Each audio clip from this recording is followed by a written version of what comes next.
আর এক ফোনে বাংলায় শুরুতেই খারাপ খবর, মন খারাপের খবর। সঙ্গীত জগতে ইন্দ্রপতন। প্রবাসী প্রয়াত ওস্তাদ জাকির হোসেন সান ফ্রান্সিসকোর হাসপাতালে জীবনাবসান। প্রয়াত কিংবদন্তি তবলা শিল্পী। রক্তচাপ হৃদরোগে ভুগে মৃত্যু বলে দাবি মার্কিন চিকিৎসকদের।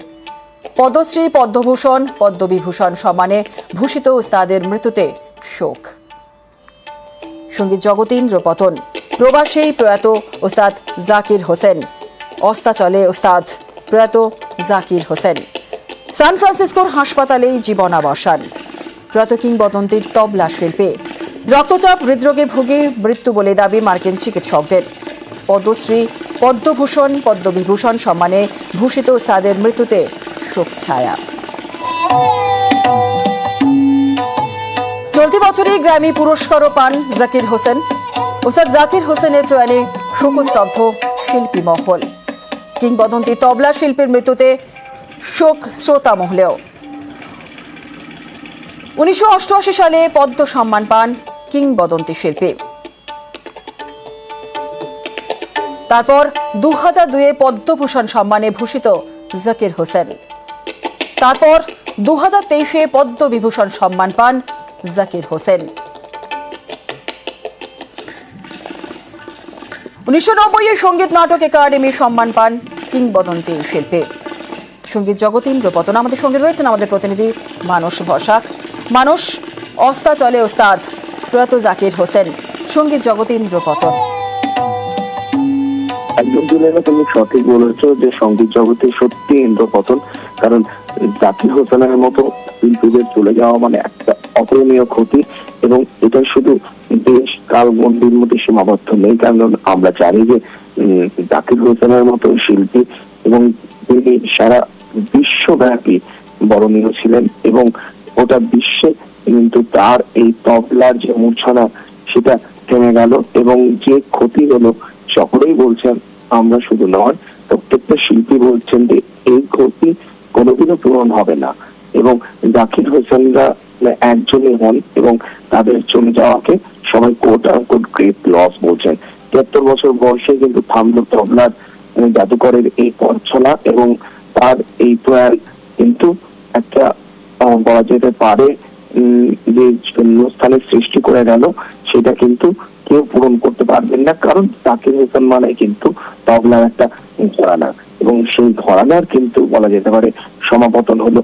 বেশ কিছুদিন ধরে তিনি অসুস্থ ছিলেন জোরেলা। আমরা জানি যে তিনি বেশ কিছু বছর ধরে মার্কিন মুলুকে সান ফ্রান্সিসকোতে থাকতেন, এবং 2 সপ্তাহ ধরে তার কিন্তু হৃদযন্ত্রে সমস্যা দেখা দিয়েছিল, এবং তিনি হাসপাতালেও ভর্তি ছিলেন। এবং গতকাল সন্ধ্যাতেও তার পরিবারের তরফ থেকে বলা হয় যে তার শারীরিক অবস্থা অবনতি হচ্ছে, এবং হার্টের সমস্যা নিয়ে তাকে আইসিইউতে স্থানান্তরিত করা হয়, এবং তখনই উদ্বেগ বাড়ে, এবং বিশ্বব্যাপী ফ্যানেরা, তার অগণিত ছাত্রছাত্রী এবং শিল্পীদের কপালে ভাঁজ পড়ে। কারণ তার শারীরিক অবস্থা সত্যি বলা যেতে পারে যে ধীরে ধীরে জীবনে ডিটেরিয়েশন করছিল, এবং তখন থেকেই কিন্তু একটা শঙ্কা দেখা দেয়।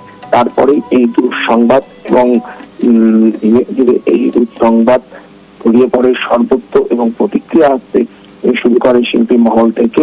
এবং তার চলে যাওয়া, তারপর এটা প্রত্যেকটা শিল্পী বলেছেন। কারণ আমরা জানি, আমরা গতকালও বলেছি যে তার কলকাতায় আসার কথা ছিল। এখানে ষড় সম্রাট যে মিউজিক ফেস্টিভ্যাল হয়, যেটা গতকাল শেষ হয়েছে, এটা 3 দিন ব্যাপী হয়, এবং প্রতি বছর জাকির হোসেন কিন্তু সেই দিন তার পারফরমেন্স রাখেন, এবং তার পারফরমেন্সে কিন্তু এই ফেস্টিভ্যালের শেষ হয়। উনি না আসার কারণে, মানে তার শারীরিক অসুস্থতার কারণে কাটছাট করে এই ফেস্টিভ্যাল জোনেলা 2 দিনের করা হয়। একেবারেই মানুষ, অনেক ধন্যবাদ। কথা বলছেন আমাদের প্রতিনিধি মানস বসাকের সঙ্গে। সঙ্গীত জগতে ইন্দ্রপতন। প্রবাসী প্রয়াত ওস্তাদ জাকির হোসেন, শিল্পী মহলে শোকের ছায়া।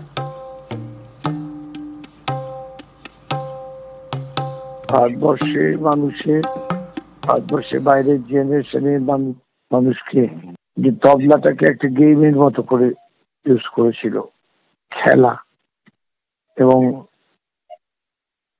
ও একজন কমপ্লিট মিউজিশিয়ান, কমপ্লিট ও শুধু রিদিম নয়, ব্যক্তিগত জীবনে ও একটা দুর্দান্ত মানুষ। আমার সঙ্গে কাজ হয়েছে, সে কাজের স্মৃতি থেকে বলতে পারি, ও যখন কাজ করতে আরম্ভ করলো পুরো ভারতবর্ষের সঙ্গীতকে পাল্টে দিয়েছিল। সমস্ত ভালো কিছু আমাদের থেকে সরে যাচ্ছে, চলে যাচ্ছে, আমাদের বড্ড দুর্দিন। জাকিরের চলে এইসব মানে কি প্রতিভাগুলো, আর আমাদের দেশের আমাদের ভাগ্য ভালো যে এই প্রতিভাগুলো এখানে জন্মেছিলেন। এদের সঙ্গে আমার সম্পর্কটা বড্ড, শুধু যে গান বাজনা ওরিয়েন্টেড তা নয়। আমায় দিদি বলতো, তো দিদির মতনই দেখতো, কি ভালোবাসতো আমায়। ওর বাবা যে আমাকে খুব ভালোবাসতেন।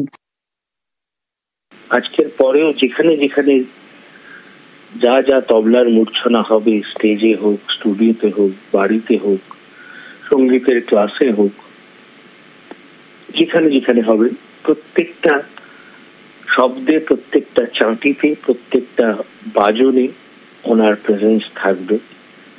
এবং উনি যে কি সেটা ওনার জীবদ্দশাতেও আমরা বুঝতে পেরেছি। উনি যখন শারীরিক ভাবে আমাদের মধ্যে আর থাকবেন না, তখনও বুঝতে পারবো আরো বেশি করে।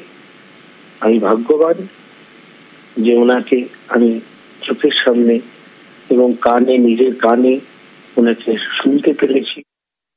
এরকম মানুষ, এবং শুধু তবলা বলে নয়, পুরো রিদম যন্ত্র, তবলা ছাড়াও সারা পৃথিবীর বহু রিদম যন্ত্রের প্রতি তার যা দখল, তার যা আইডিয়া, ওয়ার্ল্ড মিউজিক যেটাকে ওয়ার্ল্ড পারকাশনস লেভেলে ওনার যা জ্ঞান এবং যা কাজ উনি করে গেছেন, ফিউশন মিউজিকে যে কাজ উনি করে গেছেন, যেটার আমার মনে হয় না আমি এত বড় বড় মানুষকে শুনেছি, কিন্তু উনি লতা মঙ্গেশকর যেমন একটাই, রবীন্দ্রনাথ যেমন একটাই, তেমনি একটাই উস্তাদ জাকির হোসেন।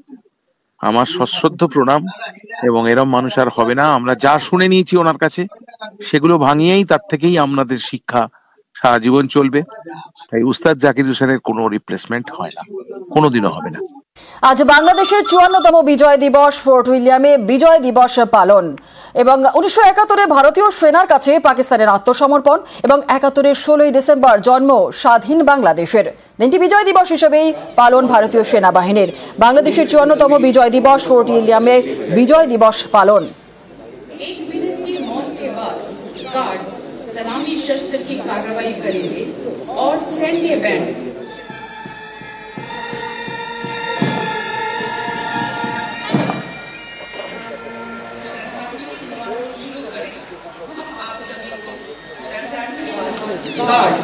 वायु शस्त्र की कार्रवाई करेंगे। आपकी सहूलियत के लिए 2 दशक आपके सामने खड़े किए गए। কথা বলবো, আমাদের সঙ্গে রয়েছেন আমাদের প্রতিনিধি পারাদীপ ঘোষ। পারাদীপ, আজ বাংলাদেশের 54তম বিজয় দিবস, ফোর্ট উইলিয়ামে বিজয় দিবস পালন, কারা কারা হাজির হয়েছেন, কি ছবি সেখানকার এখন? দেখো, প্রত্যেকবারের মতো এবারও কিন্তু যথেষ্ট গুরুত্ব দিয়ে তাৎপর্যের সঙ্গে এবারও ফোর্ট উইলিয়ামে বাংলাদেশের বিজয় দিবস পালন উদযাপন চলছে। এবং 1971 সালে আমরা যদি দেখি, 1971 সালে পাকিস্তানের সেনাকে আত্মসমর্পণ করে মুক্তিযুদ্ধে জয়লাভ করেছিলেন ভারতীয় সেনারা, এবং সঙ্গে ছিলেন মুক্তিযোদ্ধারা। এবং সেই কিন্তু এবং এবার কিন্তু অন্যবারের থেকে এবার এই বিজয় দিবস উদযাপনের তাৎপর্য অন্যত্র এবং অনেকটাই বেশি। কারণ বাংলাদেশের রাজনৈতিক প্রেক্ষাপটে